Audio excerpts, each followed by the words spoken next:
ते मित्रांनो, आज पुन्हा एकदा आपण एका नवीन व्हिडिओ सोबत आलेलो आहोत आणि हा जो व्हिडिओ आहे तर तो आपला जो पार्ट आहे म्हणजे पुढचा ज्यामध्ये आपण काय केलं होतं की जे पेपरचं ॲनालिसिस सुरू केलं होतं तर त्याचा हा तिसरा टप्पा आहे। म्हणजे पेपरच्या ॲनालिसिसचा जो पहिला टप्पा होता आपला तर त्याच्यामध्ये आपण काय पाहिलं होतं तर इतिहासाचे प्रश्न पाहिले होते, बरोबर आहे। तर इतिहासाच्या प्रश्नांचं म्हणजे TCS ने घेतलेल्या जवळजवळ 10 प्रश्नपत्रिका आपण कव्हर केले होते की इतिहासावरती कोणत्या प्रकारचे प्रश्न विचारले गेलेले आहेत। दुसऱ्या टप्प्यामध्ये आपण काय केलं होतं की भारताचं संविधान आणि पंचायत राज व्यवस्था तर याच्या अंतर्गत कोणते कोणते प्रश्न विचारले गेले त्याचा आपण एक व्हिडिओ टाकला होता। आता हा जो तिसरा जो व्हिडिओ आहे तर तो कशाशी संबंधित आहे तर हा व्हिडिओ भूगोल या विषयाशी संबंधित आहे। GS मधला हा विषय आहे भूगोल आणि 2011 ची जी जनगणना आहे तर त्याच्यावरती काय प्रश्न विचारलेले आहेत असं कंबाईन मध्ये मी आज तुमच्याबरोबर डिस्कस करणार आहे। भूगोल आणि 2011 ची जी जनगणना आहे त्यामध्ये आपण चर्चा करणार आहोत त्या संबंधीचं। म्हणजे TCS 2021 ने 2022 मध्ये घेतलेली जी एग्जाम आहे म्हाडाच्या अंतर्गत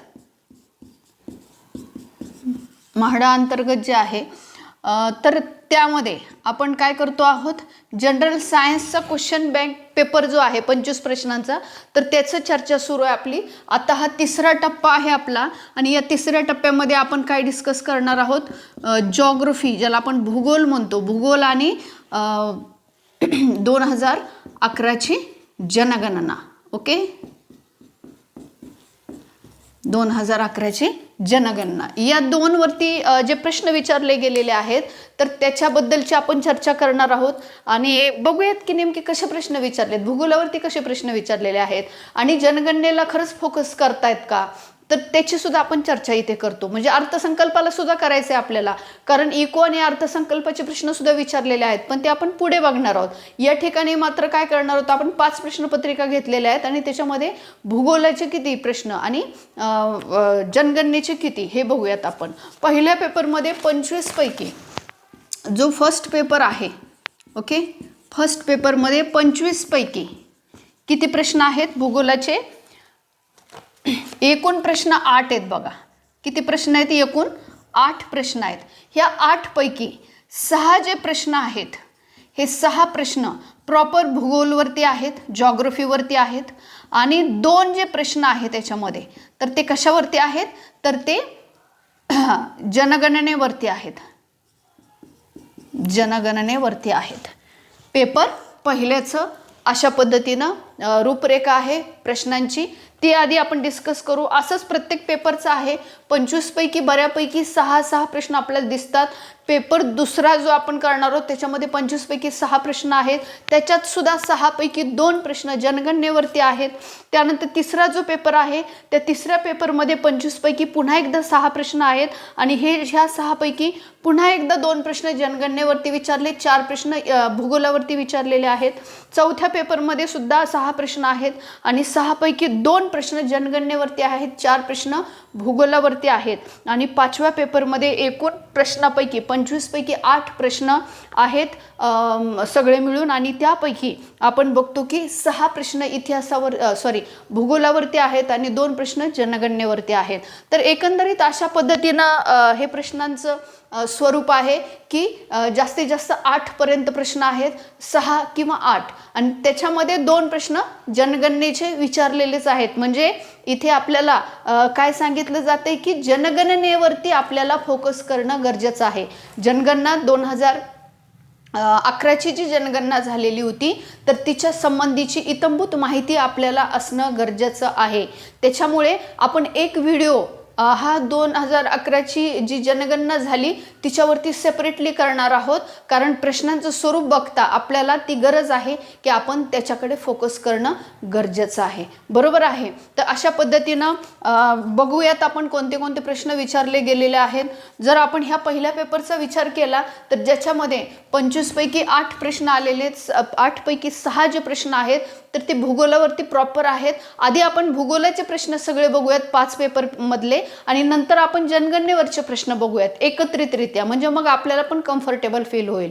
तर या ठिकाणी आपण हे 6 प्रश्न बघणार आहोत जे भूगोलावरती विचारले गेलेले आहेत. बघा, पहिला प्रश्न असा विचारला गेलेला आहे भूगोलावरती, जेव्हा नद्या त्यांचे पाणी, नद्यांवरती प्रश्न आहे, जेव्हा नद्या त्यांचे पाणी सर्व दिशांमधून तलाव किंवा खळग्यात सोडतात, जेव्हा नद्या त्यांचे पाणी सर्व दिशांमधून तलाव किंवा खळग्यामध्ये सोडतात तेव्हा तो आकृतिबंध कसा तयार होतो. आता हे प्रॉपर बेसिक भूगोलातला प्रश्न आहे. बरोबर आहे की हे कशाला आपण जेव्हा मेन्सची वगैरे तयारी करतो ना, तर तिथे ते आकृतिबंधावरती असतात. जसं अभिकेंद्री, अपकेंद्री वगैरे अशा पद्धतीचे आकृतिबंध तयार होतात. बरोबर आहे ना. भूछत्र तयार होतात किंवा असं वेगवेगळे जे आकार तयार होतात, तर त्या आकारांवरून त्याची नावं पडली जातात. तर या ठिकाणी जे सांगितलेलं आहे की नद्या ज्या काही खळग्यामध्ये जे काही पाणी किंवा तलावामध्ये जे पाणी आपलं साठवतात किंवा सर्व दिशाकडून तिथं पाणी येऊन साठतं, तर त्या जलाशयाचा आकृतिबंध कोणत्या प्रकारचा दिसतो, तर तो जो आकृतिबंध आहे तर तो कसा आहे, अभिकेंद्रीय आहे. म्हणजे त्याला आपण काय म्हणूयात की सगळ्या दिशेने येणारं पाणी एका खड्ड्यामध्ये पडतंय. बरोबर आहे ना. ह्याला आपण असं पण म्हणू शकतो की आपण केंद्राकर्षी असं एक शब्द आपण पॉलिटीमध्ये ऐकला होता की भारत हा राज्यांचा संघ आहे. म्हणजे सगळे राज्य कसे आहेत, केंद्राकर्षी आहेत, म्हणजे केंद्राकडे आकर्षित झालेले आहेत. तसंच इथे अभिकेंद्री दिलेलं आहे. अभि म्हणजे तो जो पॉइंट आहे, ते जे तलाव आहे, त्या तलावामध्ये नद्यांचं सगळ्या बाजूचं जे पाणी आहे ते तर ते पडतं, त्या खळग्यामध्ये पडतं, म्हणून त्याला काय म्हटलेलं आहे, अभिकेंद्री. त्या केंद्रामध्ये किंवा त्या ठिकाणामध्ये एका ठिकाणी ते सगळीकडून जमा होतं, परंतु तिथे काय असतो, खड्डा असतो, म्हणून त्या ठिकाणी ते तयार होतं. त्याला आपण तलाव वगैरे म्हणूयात किंवा खळगा म्हणूयात. ते अभिकेंद्री आकृतिबंध तयार. हा पहिला प्रश्न आहे. बघा, थोडासा हटके प्रश्न आहे. रेग्युलरमध्ये आपण जे पुस्तकं वगैरे अभ्यासतो त्याच्यामध्ये बऱ्यापैकी हे भूरूपांचं जे प्रकार आहे हे दिसत नाही आपल्याला. शक्यतो आपल्या वाचनामध्ये येत नाही. आपण आपल्यामध्ये नद्यांचा विचार करताना आपण काय करतो, तर सरळ सरळ उगम बघतो, कुठून वाहते, कुठल्या ठिकाणी जाते, त्यानंतर संगम कुठला, आणि उजवीकडनं मिळणाऱ्या नद्या, डावीकडनं त्यानंतर संगम, त्याचबरोबर काठावरची शहरं, असं आपण, किंवा लांबी असा विचार करतो, किंवा तीर्थक्षेत्र. परंतु इथे काय विचारलंय, डायरेक्ट आकृतिबंध विचारला, म्हणजे प्रश्न थोडासा फिरवलाय, हटके प्रश्न विचारलाय. दुसऱ्या प्रश्नाकडे येऊयात. कोणती पर्वतरांग महाराष्ट्राचा प्राकृतिक कणा आहे? म्हणजे कोणत्या पर्वत रांगेला महाराष्ट्राचा प्राकृतिक कणा म्हणतात? आपल्या सगळ्याला माहिती आहे. कोण? तर आपला उभा असलेला सह्याद्री. बरोबर आहे ना. सह्याद्रीला काय म्हणतात, तर महाराष्ट्राचा प्राकृतिक कणा म्हणतात. बरोबर आहे. कारण तो काय करतो, तर जलविभाजकाचं कार्य करतो. सह्याद्रीला काय म्हटलं जातं अजून पण, तर जलविभाजकाचं कार्य करतो तो, किंवा जलविभाजक म्हटलं जातं. का म्हटलं जातं, तर त्याचा जो डोंगर आहे, सह्याद्रीचा जो डोंगर आहे किंवा ती जी रांग आहे सह्याद्रीची, ती काय करते की नद्यांची पूर्व आणि पश्चिम दिशेकडे त्यांची दिशा ठरवते. बरोबर आहे ना.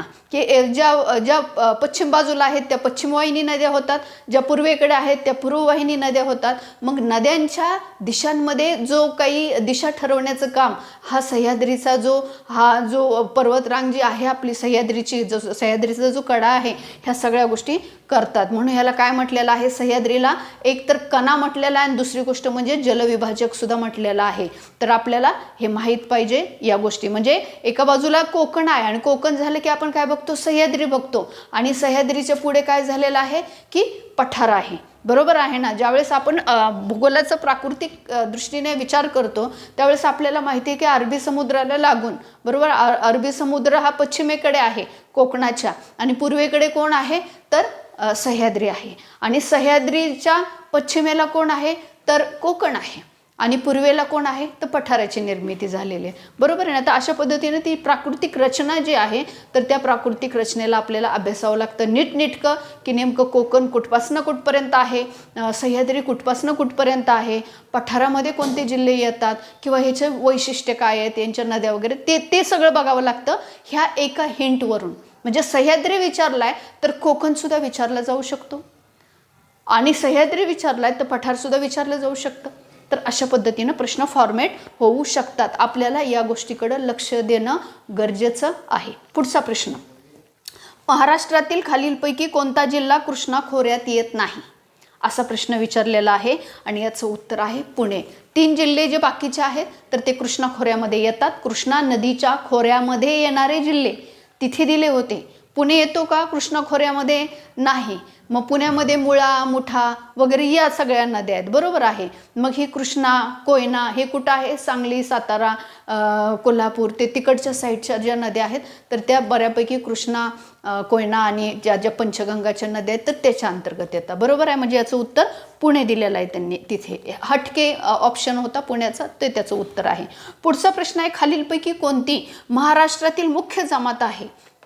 तर गोंड आणि भिल्ल असं दिलेलं आहे नावं त्यांनी. आणि 1 बरोबर, 2 बरोबर, 2 बरोबर, दोन्ही बरोबर, दोन्ही चूक असं दिलेलं आहे. तर हे दोन्ही बरोबर आहे. गोंड पण महाराष्ट्रामध्ये आहे, बरोबर आहे ना. जे चंद्रपूर वगैरे हा जो एरिया आहे तर त्या एरियामध्ये गोंड समाज किंवा आदिवासी समाज आपल्याला दिसतो आणि भिल्लांचं सुद्धा अस्तित्व दिसतं. म्हणजे विदर्भाचा वगैरे जर तिकडचा एरिया तुम्ही बघितला तर तिकडे ह्या आदिवासी जमाती आहेत. तर अशा पद्धतीनं गोंड आणि भिल्ल यांच्यावरती हा प्रश्न विचारलेला आहे. म्हणजे आत्तापर्यंत आपण बघितलं की प्राकृतिक भूगोलावरती 2 प्रश्न विचारले, 2 ते 3 प्रश्न आत्तापर्यंतचे प्राकृतिक भूगोलावरतीच विचारलेले आहेत.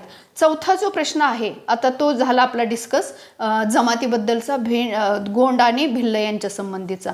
पुढचा 5वा प्रश्न असा आहे की महाराष्ट्रातील एकूण जिल्ह्यांची संख्या किती आहे? तर महाराष्ट्रामध्ये किती जिल्हे आहेत? परीक्षेला जायच्या आधी बघायचं, कदाचित नवीन अजून एखादा जिल्हा पण बनू शकतो, बरोबर आहे ना. त्यामुळे आपलं नेहमी ते करंटच्या गोष्टी असतात की किती जिल्हे आहेत, नवीन एखादा जिल्हा झालाय का, मग नवीन एखादी महानगरपालिका निर्माण झाली का, अशा रीतीने काही हटके जे असतात ना, नवीन निर्मिती, तर ते करंटच्या पुस्तकामध्ये परीक्षेला जाता जाता बघायचं असतं. ओके, तर अशा पद्धतीनं तो प्रश्न विचारलेला आहे आणि 36 त्याचं उत्तर आहे. आता पुढचा पेपर बघूयात. पेपर क्रमांक 2, तिथे 25 पैकी 6 प्रश्न आलेले आहेत बघा. किती आलेले आहेत? 25 पैकी 6. पेपर दुसरा आपण डिस्कस करतोय. पेपर सेकंड 25 पैकी 6 प्रश्न आलेले आहेत भूगोल आणि जनगणनेवरती. तर ह्या 6 पैकी 4 प्रश्न हे भूगोलावरती आहेत आणि 2 प्रश्न जनगणनेवरती आहेत. त्यापैकी 4 प्रश्न जे भूगोलावरती आहेत त्याची चर्चा आपण या ठिकाणी आता करणार आहोत. तर कोणते प्रश्न आहेत आपण बघूयात. आता या ठिकाणी काय आलेलं आहे बघा. तर तोखू इमोंग, तोखू इमोंग हा शब्द आहे तिथे. तोखू इमोंग हा उत्सव कोणत्या ठिकाणी साजरा केला जातो? हा उत्सव आहे, आपण कधी ऐकलेला नाही, कधी लक्ष दिलेलं नसतं. आपल्याला फक्त आपल्या महाराष्ट्रामध्ये जे उत्सव साजरे होतात, जे सण साजरे होतात तेच माहीत असतं. आणि पण इथे आपल्याला एक इंडिकेशन काय मिळते की महाराष्ट्राच्या बाहेर इतर जे राज्य आहेत तिथं सुद्धा जे सण उत्सव साजरे होतात ते सुद्धा तुम्हाला माहीत असायला पाहिजेत. कारण आमचा व्ह्यू कोणता आहे? तर TCSचा व्ह्यू आहे, IBPSचा व्ह्यू आहे. त्यामुळे आम्ही प्रश्न कसे विचारणार आहेत? तर ऑलराऊंडने विचारणार आहोत. कारण इथे नुसता महाराष्ट्राचा भूगोल नाही आहे, तर भूगोलामध्ये भारताचा भूगोलसुद्धा आहे, जगाचा भूगोलसुद्धा आहे, प्राकृतिक भूगोलसुद्धा आहे. त्यामुळे प्रश्नामध्ये आपण ऑब्जेक्शन नाही घेऊ शकत त्यांच्यावरती की असं का विचारलं, बरोबर आहे ना. त्यामुळे तोखू इमोंग हा जो उत्सव आहे तर तो कोणत्या ठिकाणचा आहे, साजरा केला जातो? 7 सिस्टरमधला जो पूर्वेकडचा जे नागालँड आहे त्या नागालँडमध्ये हा उत्सव साजरा केला जातो. पुढे प्रश्न दिसतात तुम्हाला, तर याच्यामध्ये सण आणि उत्सव ह्याच्यावरती मला वाटतं 4 ते 5 प्रश्न आपल्याला बघायला मिळतील. त्याच्यामुळे ते काय इंडिकेट होतं त्यातनं की आपल्याला सगळे सण, उत्सव, नृत्य माहीत पाहिजे, पाठ पाहिजे की कोणतं नृत्य कुठं केलं जातं, कोणता सण कोणत्या राज्यातला आहे आणि कोणता उत्सव कोणत्या ठिकाणी कोणत्या राज्यात साजरा केला जातो. म्हणजे हे आपलं माहीत पाहिजे. हा प्रश्न आपल्याला ती हिंट देतोय. काय देतोय? तर ह्या 3 गोष्टी म्हणजे नृत्य, सण आणि उत्सव आपले पाठ पाहिजेत. एका ठिकाणी बॉक्स करायचा, चौकोनामध्ये सगळे लिहून काढायचे. तशी तर मी रील टाकणार आहे तुमच्यासाठी याच्यावरती. माझ्या लक्षात आलं ते की ते विचारू शकतात, आपला मार्क जाता कामा नाही. तर हे नागालँडमधलं आहे. महाराष्ट्रामध्ये कोणत्या जमातीला आदिम जमातीचा दर्जा दिलेला नाही? वरती आधीच्या पेपरमध्ये आपण काय पाहिलं, गोंड आणि भिल्ल ह्यांच्याबद्दलचं पाहिलं, महाराष्ट्रात जमाती आहेत म्हणून विचारलंय. लगेच दुसऱ्या पेपरमध्ये ह्या मुद्द्यालाच धरून त्यांनी काय विचारलेलं आहे की कोणत्या जातीला आदिम जमातीचा दर्जा दिलेला नाही, कोणत्या जमातीला. ओके, ज्याला आपण ट्राईब्स म्हणतो, बरोबर आहे ना, कुणाला नाही दिलेला, तर ते आहे वारली. बरोबर आहे ना. वारली पेंटिंग्स खूप फेमस आहेत बघा. वारली जी आदिवासी जमात आहे, आता तिला दर्जा दिलेला नाही आदिवासी जमातीचा, कारण संख्या कमी आहे. परंतु आपण बघतो की पोवारा वारली वगैरे हे ठाणे वगैरे हा जो एरिया आहे ना ठाण्याचा वगैरे, त्या एरियामध्ये ही आदिवासी जमात दिसते. ठाकर आहे ना, वारली, तर हे तिथले, आणि त्यांची पेंटिंग्स खूप सुंदर असतात आणि ती खूप जगप्रसिद्ध पेंटिंग्स आहेत. जसं अजंताचं आहे प्रसिद्ध, तसं वारली पेंटिंग्ससुद्धा खूप सुंदर आहे. ती त्यासाठी फेमस आहे आदिवासी जमाती. तर तिला काही दर्जा दिलेला नाही महाराष्ट्र शासनाने. ठाण्याच्या आसपासच्या एरियामध्ये हे वारली वास्तव्य करतात. तर हा प्रश्न त्यांनी विचारला. म्हणजे आता इथे आपल्याला हिंट काय मिळालेली आहे की आदिवासी जमाती ज्या आहेत तर त्या माहीत पाहिजेत की कोणत्या ठिकाणी कोणती आदिवासी जमात आहे. मग ती गोंड असेल, भिल्ला असेल किंवा वेगवेगळ्या, आत्ता आपण वारली पाहिली किंवा ठाकर पाहिली किंवा अशा विविध आहेत बघा. तर त्याचा एक माहिती आपल्याला पाहिजे की कोणती आदिवासी जमाती कोणत्या जिल्ह्यामध्ये जास्त प्रमाणात आढळते, महाराष्ट्रामध्ये तिला स्थान त्याचं दिलेलं आहे का, जमातीचं नाही दिलेलं का, वगैरे वगैरे वगैरे प्रश्न आपल्याला माहीत पाहिजेत, असं हा प्रश्न आपल्याला सांगतो आहे. ओके, पुढचा प्रश्न आपण बघूया त्याच्यामध्ये की महाराष्ट्रामध्ये कोणत्या विभागामध्ये सर्वाधिक खनिज धारण क्षेत्र आढळते. आपल्या सगळ्याला माहिती आहे की महाराष्ट्रामध्ये सगळ्यात जास्त खनिज धारण क्षेत्र कुठे आहे, तर ते कुठे आहे, नागपूरमध्ये आहे. बरोबर आहे ना. विदर्भ आणि नागपूर हा जो एरिया आहे तर तिथे जास्तीत जास्त खनिजाचे साठे सापडतात. नागपूर, कामठी वगैरे तिकडचं जे आहे तर अगदी मॅंगनीजचे तर पट्टेच आपल्याला तिथे दिसतात. बरोबर आहे ना. तर खनिजासाठी संपन्न असा हा एरिया आहे विदर्भाचा आणि पूर्वेकडचा. आणि नागपूर हे विशेषत्वाने आपल्याला दिसतं की या ठिकाणी स्पेसिफिक ते उत्तर आहे त्यांच्या प्रश्नाचं. त्या ठिकाणी त्यांनी नागपूरला इथे ह्या प्रश्नामध्ये दिलेलं आहे उत्तराच्या स्वरूपात. पुढचा चौथा प्रश्न आहे, पुरामुळे निर्माण दरवर्षी नव्या जलोडला काय म्हणतात. पुरामुळे दरवर्षी जो जलोड निर्माण होतो, म्हणजे पूर येतो, ओसरतो, येताना काय करतो, वाळू असेल, माती असेल, वाहून आणतो, आणि ज्यावेळेस तो ओसरतो त्यावेळेस ती वाळू माती तशीच काठाला शिल्लक राहते. बरोबर आहे. तर ह्या ठिकाणी हा जो जलोड निर्माण होतो ह्याला काय म्हटलं जातं, दरवर्षी नव्यानं निर्माण होणाऱ्याला खादर म्हटलं जातं. बरोबर आहे. आणि जुन्याला काय म्हटलं जातं, भांगर म्हटलं जातं. खादर, भांगर ह्या कन्सेप्ट आहेत नदी प्रणालीमधल्या, तर ते आपल्याला माहीत असायला पाहिजे. तर दरवर्षी नव्यानं जो गाळ येतो, जो साठतो, पूर ओसरल्यानंतर पुन्हा तो साठलेल्या अवस्थेत असतो नव्या स्वरूपामध्ये, तर त्याला काय म्हटलं गेलेलं आहे, तर त्याला खादर म्हटलं गेलेलं आहे. ओके, तर हा एक प्रश्न आहे. पुढचा जी आता हे झाले 4 प्रश्न या पेपरमधले. आता पुढचा जो पेपर आहे तर त्याला आपण इथे जरा डिस्कस करूयात. तिसरा पेपरची मी चर्चा करेल तुमच्यासोबत. पेपर 3 इथे बघूयात आपण. पेपर 3 याच्यामध्ये 25 पैकी, ओके, 25 पैकी किती प्रश्न आलेले आहेत, पुन्हा एकदा 6 प्रश्न तुम्हाला दिसतात इथे बघा. प्रश्न 25 पैकी 6च ॲव्हरेज बऱ्यापैकी त्यांनी काय केलेलं आहे तर फॉलो केलेलं आपल्याला या ठिकाणी दिसतं. आता ह्या 6 पैकी पुन्हा एकदा 2 प्रश्न कोणाचे आहेत, जनगणनेवरती प्रश्न विचारले गेलेले 2, लक्षात असू द्या. हे वारंवार आपण लक्षात घ्यायला पाहिजे, जनगणना आपल्याला फोकस करणं आहे. तर मग ते 4 प्रश्न कोणते, चला बघूयात आपण. पहिला प्रश्न आहे, कोणत्या परिसरातील समशीतोष्ण जंगले शोलाज म्हणून ओळखले जातात. हा भारताच्या भूगोलावरती प्रश्न आहे. तर शोलाज म्हणून कोणते जंगले ओळखले जातात, तर ते कोणते आहेत, तर ते निलगिरीची जंगलं आहेत. बरोबर आहे. निलगिरी ही जी आहे ती निलगिरीची जंगलं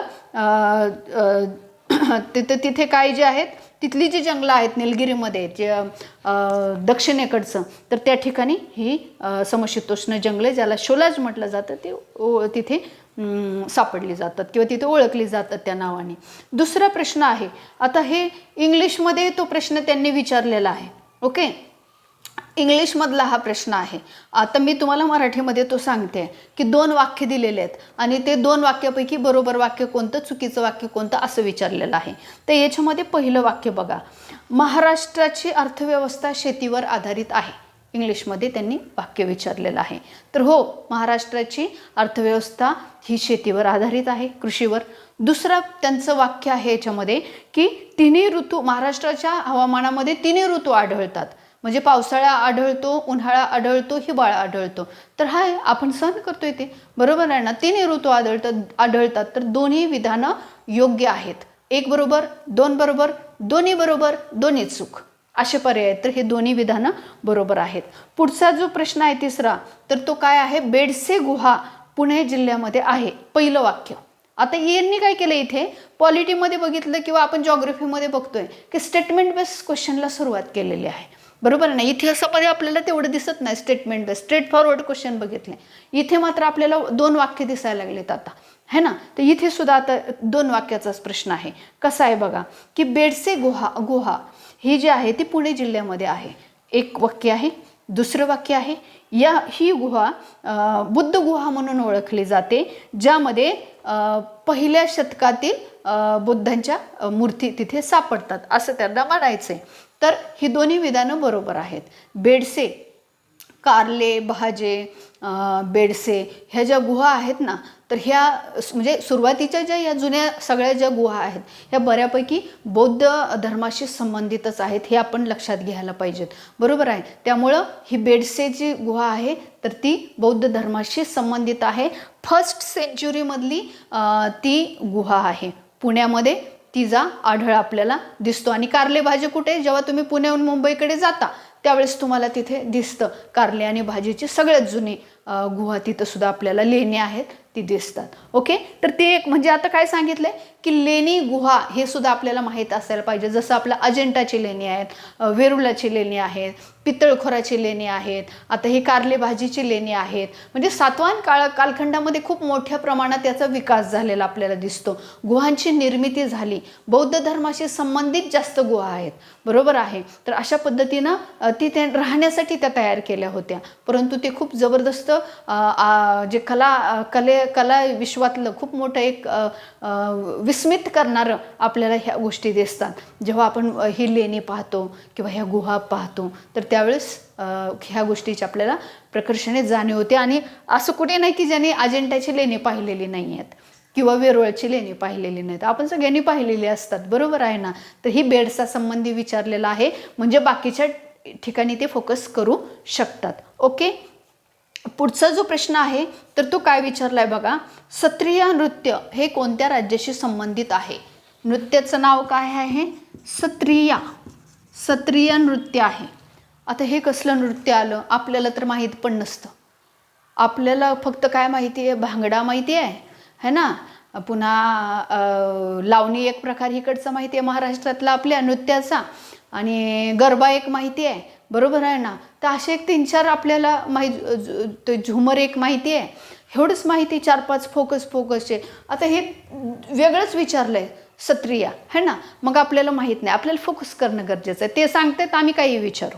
बरोबर आहे. तर हे कुठलं आहे, हे आसामचं आहे.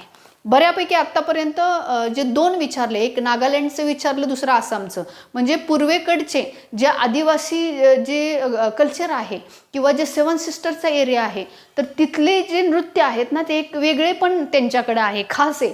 कारण आदिवासीच तिथे कल्चर आपल्याला दिसतं. त्याच्यामुळे तिथे काय नृत्याचे प्रकार आहेत, नावं काय आहेत, उत्सव कोणते साजरे ते त्याच्यावर थोडंसं फोकस आपल्याला करणं गरजेचं आहे. ओके. पुढचा प्रश्न आहे, कोळशासाठी प्रसिद्ध खालीलपैकी ठिकाण. तर त्या ठिकाणी कामठी दिलेलं आहे. बरोबर आहे ना. ते कामठी वगैरे नागपूरच्या एरियामध्ये आहे. तर ते कामठी त्याचं उत्तर आहे. म्हणजे म्हणजे खनिज संपत्तीवरती 2 प्रश्न आतापर्यंत विचारलेले आहेत, नागपूरवरतीच विचारलेले आहेत बऱ्यापैकी.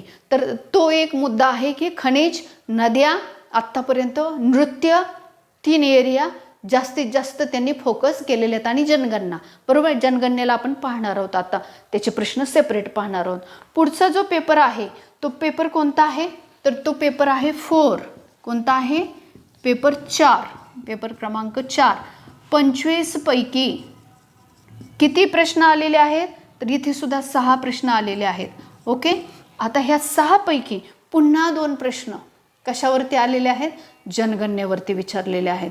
हे लक्षात घेणं खूप गरजेचं आहे आपल्याला. आता हे प्रश्न सगळेच सांगून मी म्हणजे सांगण्यामागचा उद्देश काय आहे की डिवायडेशन कसं केलेलं आहे, प्रश्नांचं स्वरूप कसं आहे, प्रश्नांची डेप्थ कशी आहे, आपण कुठे फोकस करणं गरजेचं आहे, अभ्यास करायचा म्हणजे नेमका काय करायचा है ना, ह्याच्यासाठी आपण हे ॲनालिसिस करतोय की आपला एक स्ट्रेस कमी होणं खूप गरजेचं आहे. त्याच्यासाठी की कोणताही विषय हातामध्ये घेताना आपल्याला माहीत पाहिजे की आपण त्याचा काय अभ्यास करायला पाहिजे, वारंवार कुठे फोकस जातोय. तरीसुद्धा काही विद्यार्थ्यांचं असं म्हणणं आहे की पॅटर्न चेंज करतात ते सारखे.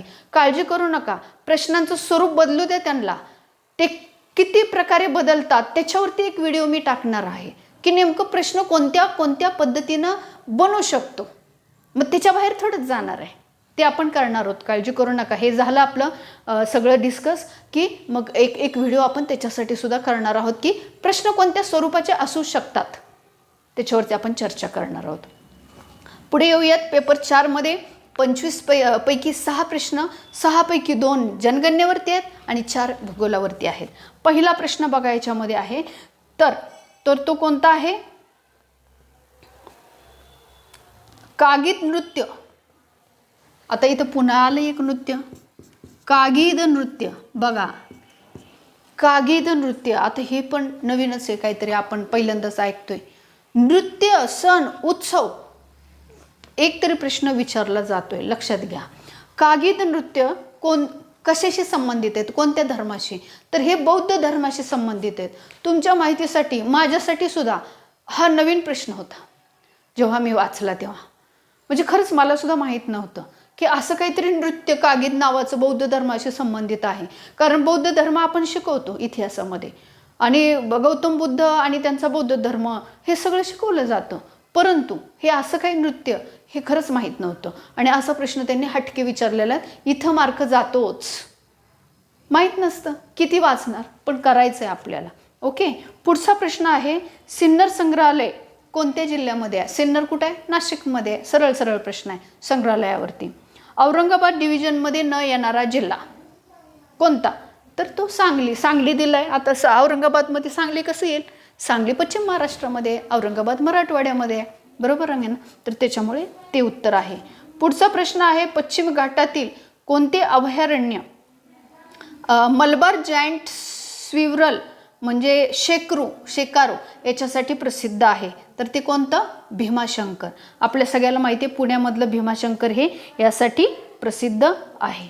पुढचा जो प्रश्न पेपर आहे तो पेपर क्रमांक 5. ओके, आपण कशाची चर्चा करत आहोत आता? पेपर क्रमांक 5ची चर्चा या ठिकाणी आपण करत आहोत. पेपर 5, पेपर क्रमांक 5 याच्यामध्ये किती प्रश्न विचारले गेलेले आहेत? याच्यामध्ये 8 प्रश्न विचारलेले आहेत आणि 8 पैकी 2 जे प्रश्न आहेत तर ते जनगणनेवरती आहेत. तर मग उरलेले जे प्रश्न आहेत तर ते बघूयात की कोणते आहेत. पहिला प्रश्न, क्षेत्रफळाने सर्वात लहान जिल्हा? मुंबई शहर. सरळ प्रश्न आहे. नंदीकोलू पारंपरिक नृत्य. बघा आता आलाच, नृत्यावरती प्रश्न आला. किती? 25 पैकी किती प्रश्न आहेत? 8 प्रश्न आलेले आहेत. यापैकी 6 प्रश्न भूगोलावरती आहेत, 2 प्रश्न हे कशावरती आहेत? जनगणनेवरती आहेत. आता एक विचारले नंदीकोलू. नंदीकोलू हे जे नृत्य आहे तर ते नृत्य हे पारंपरिक नृत्य कोणत्या राज्याशी संबंधित आहे? कर्नाटकशी आहे. आपल्याला तर माहीत पण नाही आहे. बरोबर आहे ना? तर आपल्याला तो एक व्हिडिओ करायचा आहे. माझ्या डोक्यामध्ये सुद्धा आहे ते की तुम्हाला ते द्यायचं आहे आणि तुम्ही पण करा, स्वतः पण करणं गरजेचं आहे आणि मी पण टाकणार आहे. म्हणजे कर्नाटकमध्ये आहे. पुढे आहे दार्जिलिंग सिक्कीम प्रदेशातील हिमालय रांगांची दिशा कशी आहे? पूर्व पश्चिम. दार्जिलिंग सिक्कीममधली आहे ना, पूर्वेकडचा चहाचे मळे आहेत या ठिकाणी, तिकडचा हा प्रश्न त्यांनी विचारलेला आहे. तर ते कसे आहेत? पूर्व पश्चिम दिशेमध्ये ते आहेत, लक्षात असू द्या. तर एक वेगळाच प्रश्न आहे हा. पुन्हा आहे महाराष्ट्रामध्ये दक्षिणेकडील ग्रीन ओएसिस म्हणजे हिरवळीचे क्षेत्र, वन्यजीव आणि जैवविविधतेसाठी महत्त्वाचे क्षेत्र म्हणून खालीलपैकी कोणत्या अभयारण्याला ओळखलं जातं? तर टिपेश्वर. ओके, तर ते टिपेश्वर कुठं आहे? माहिती आहे तुम्हाला, यवतमाळमध्ये आय थिंक ते आहे टिपेश्वर. तर ते एकदा बघून, म्हणजे इथं काय सांगते की अभयारण्य आणि उद्यानं जी आहेत तर ती आपल्याला माहीत पाहिजेत. म्हणजे सगळी अभयारण्य, उद्यानं आणि व्याघ्र प्रकल्प तर हे माहीत पाहिजेत आपल्याला, परीक्षेमध्ये विचारलं जाऊ शकतं. ओके, तर तिथे एक फोकस करणं आपण गरजेचं आहे. महाराष्ट्र राज्य फलोत्पादन आणि औषधी वनस्पती मंडळाची स्थापना 2005 मध्ये. आणि ओणम उत्सव कोणत्या ठिकाणी साजरा, हा येतोय आपल्याला.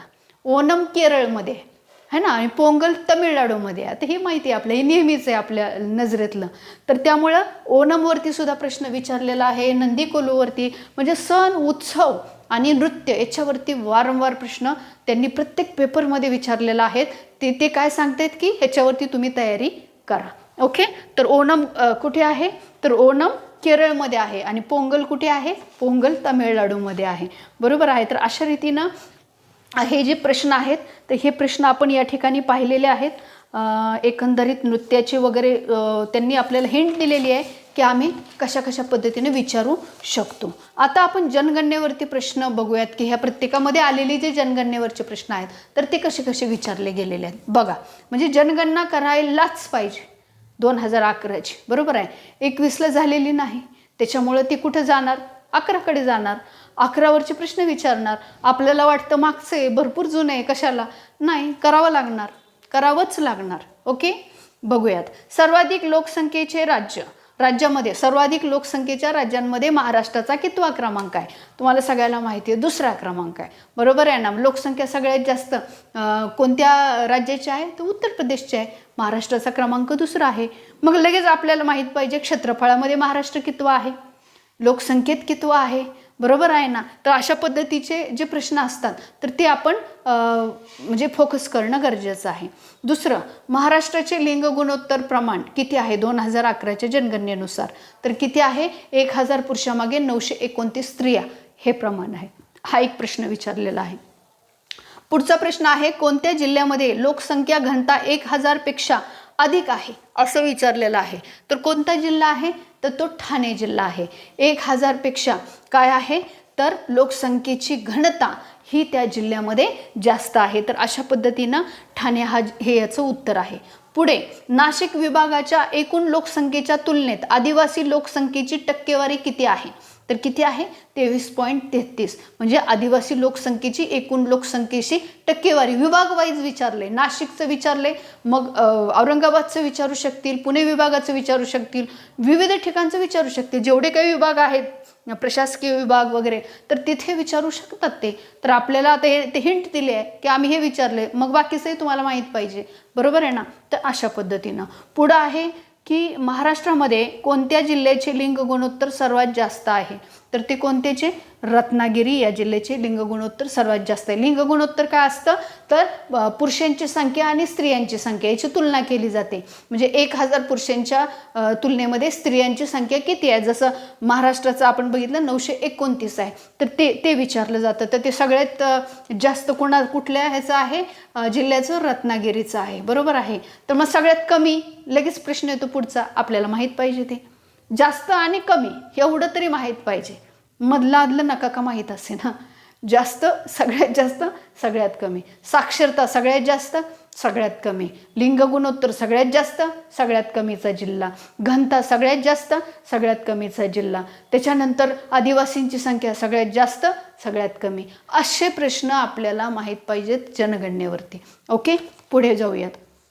सर्वात जास्त साक्षरता दर कोणत्या, खालीलपैकी कोणत्या जिल्ह्यामध्ये आहे किंवा कोणत्या ठिकाण विचारले, तर मुंबई उपनगर या ठिकाणी सर्वात जास्त साक्षरता दर असलेला आपल्याला दिसतो. पुढचा प्रश्न आहे, कोणत्या जिल्ह्यात लोकसंख्येची घनता 100पेक्षा कमी आहे, तर सिंधुदुर्ग आहे. आता इथे घनता विचारली, आत्ताच मी डिस्कस केलं आहे तुमच्याशी की जनगणनेवरती याच पद्धतीचे प्रश्न विचारले जातात. आणि आपण विशेष करून जनगणना जी आहे तर ती जनगणना आपण काय करणार आहोत की व्यवस्थितरित्या एका व्हिडिओमध्ये सेपरेटली घेणार आहोत. जनगणना आणि अर्थसंकल्प आपल्याला करावा लागणार आहे. बरोबर आहे ना. तर त्याच्यावर सुद्धा प्रश्न विचारले जातात. तर एकंदरीत आपण जे पाहिलं ते भूगोल आणि 2011ची जनगणना ह्याच्या कॉम्बिनेशनमध्ये आजचं डिस्कशन होतं. हा आपल्या ज्या उपक्रमाचा हा तिसरा टप्पा होता, ज्याच्यामध्ये आपण ह्या विषयाला इथे डिस्कशनला घेतलं होतं. तर अशा रीतीने इतिहासचं घेतलेलं झालं, आपलं पॉलिटी पंचायत राजचं झालं, आता हे भूगोल आणि जनगणनेचं झालं, आणि आता फक्त राहिलं आहे काय, सायन्सचे काही क्वेश्चन्स आहेत, करंटचे काही क्वेश्चन्स आहेत, त्याचबरोबर अर्थशास्त्राचे सुद्धा काही प्रश्न आलेले आहेत.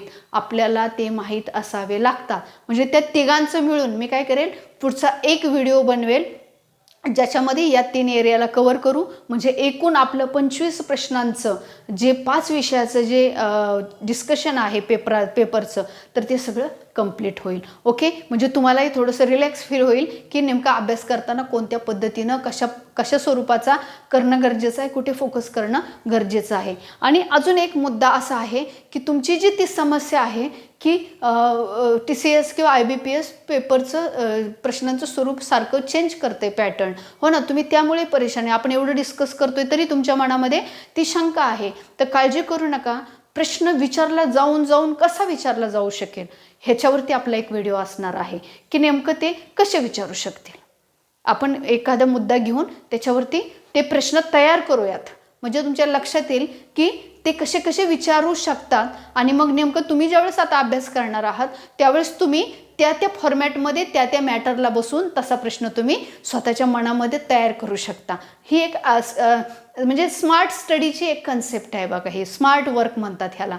तर हे आपण करणार आहोत, एका व्हिडिओमध्ये नक्कीच करणार आहोत. तर मला वाटतं आता या ठिकाणी आपण थांबायला पाहिजे, कारण आपलं आता डिस्कशन बऱ्यापैकी इथे कंप्लीट झालेलं आहे. चला तर थांबूयात. पुढच्या व्हिडिओपर्यंत धन्यवाद.